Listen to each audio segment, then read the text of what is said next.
Hi, my name is Trey. I work at the Phoenix Apartments in Fort Worth, Texas, where we are all Dallas Cowboy fans here in Fort Worth.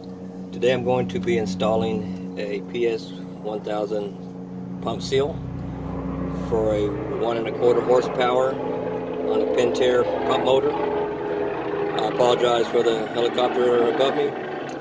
Now, I've already turned off the power source, done a lockout, tag out, because the power source is outside the pump room, so I've already took care of that. So first what I'm going to do is take off these 6 bolts off of this seal plate cover. You don't want to take the ones off the motor yet, unless we don't have to, but we'll see later on in the video if we need to or not. But for now, just take these 6 off. And you want to take the cover off of the electrical and remove it. It's just got a 1/4 inch nut on this one back here on the back. Just unscrew it and remove it and get that off of there. I'm going to pause the video while I take these bolts off and take the motor off. I'll be back shortly. Okay, so I've taken the motor off, and now what we're going to do is remove these 2 screws right here. Hope the camera can pick them up. And remove the diffuser cover, and we'll take that off. And most of the time these are not very tight, they're just small screws.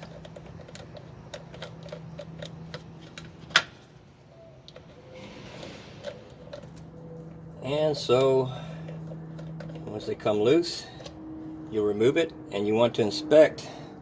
Make sure everything looks okay inside. This looks good. I'll clean it out when I'm doing the install. Put it back together. There's an O-ring there that you want to lube back up, and all the gaskets you want to lube them or replace them. So this is the cover here. So what you want to do is remove this nut that's in here. It is a reverse thread, and to take off the propeller, it's regular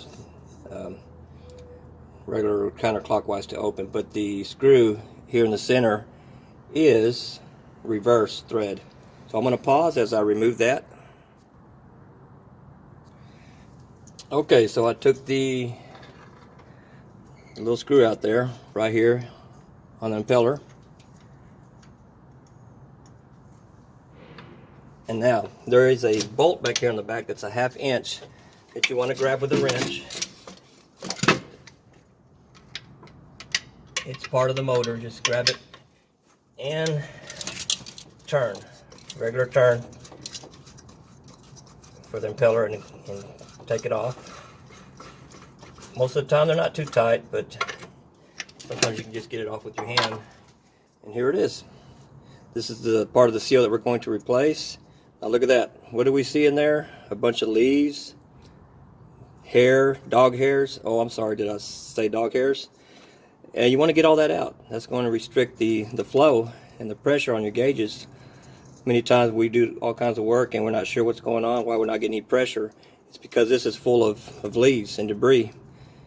So I'll come back shortly. I'm going to clean this out. And also, here is part of the seal. This is very important.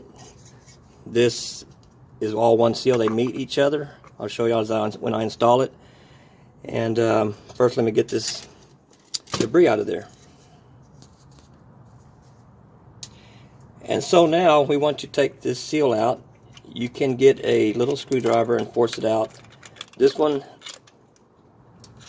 came out easy.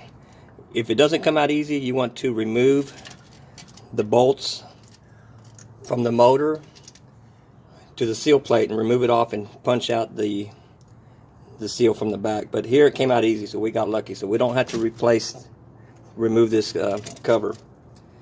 So what you want to do is clean inside there real good before we install the new one. And here's the other half of the seal. You want to just get a little screwdriver. Be careful not to damage the impeller. Let's see, there it goes. And where it took off on me. There it is. And that's what it looks like.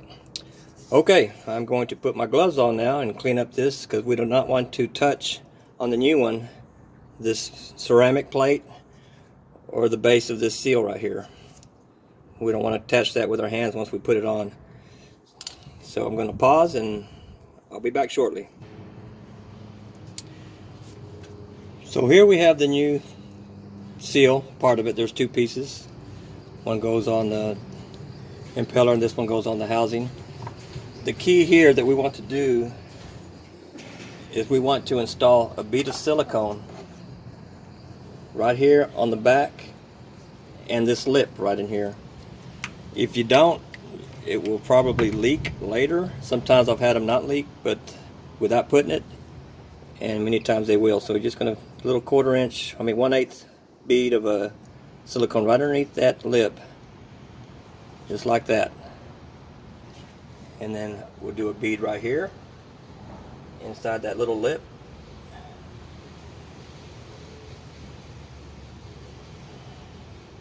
Just like that, as best you can. All right, and insert it.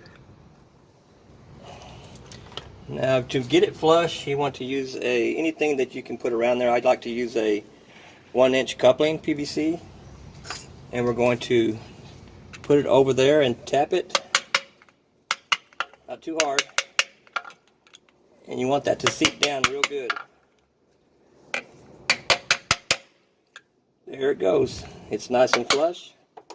I will wipe up the excess silicone that squeezed out, and then here we have the other seal that's going to go on the impeller. We want to use, everyone knows what this is here, the good old pull lube. It's fluoropolymers. It works real great. We want to lube this area and the seal around it. So here we go. Just put a little bead around there.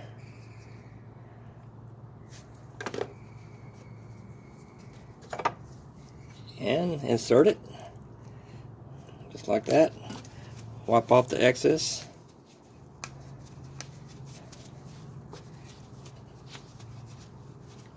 Once again, you want to get this flush. So I'll have a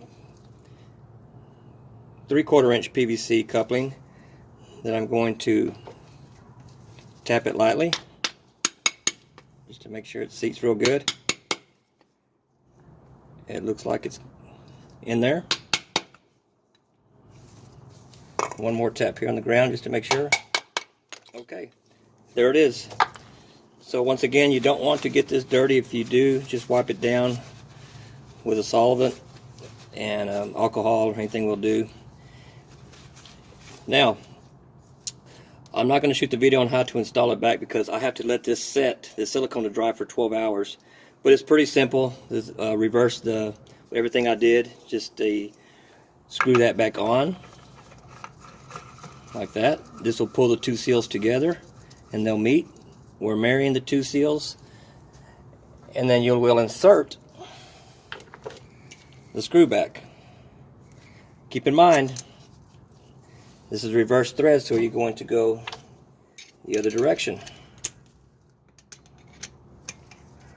You're going to go counterclockwise to tighten it. Normally you would be going clockwise to tighten it. So don't forget, very important, this is a reverse thread. But the impeller is not. It would turn it to counterclockwise normal. Just don't forget when you tighten it back, use a 1/2 inch wrench on the back to hold it. When you do, you don't have to get any tool to tighten it. You want it to hand tighten it is the key here. So you'll put the wrench on the back, you'll hold it, and you'll just hand tight the propeller. That's all you need to do right there. Just get it real hand tight and you'll be fine. It's not going to go anywhere. It will not come loose. So now I'm going to let that set for 12 hours, and the rest is simple. Just assemble it back, lube all your gaskets and seals, and lube the O-ring right here. Excuse me, sorry. Right here, you want to seal that real good with this lube. Lube all your gaskets, but it's very important that you lube this right here on the diffuser cover seal, and then we're good to go. We'll stick that back on and we'll install it after 12 hours. So I hope that helped, guys. Have a good day.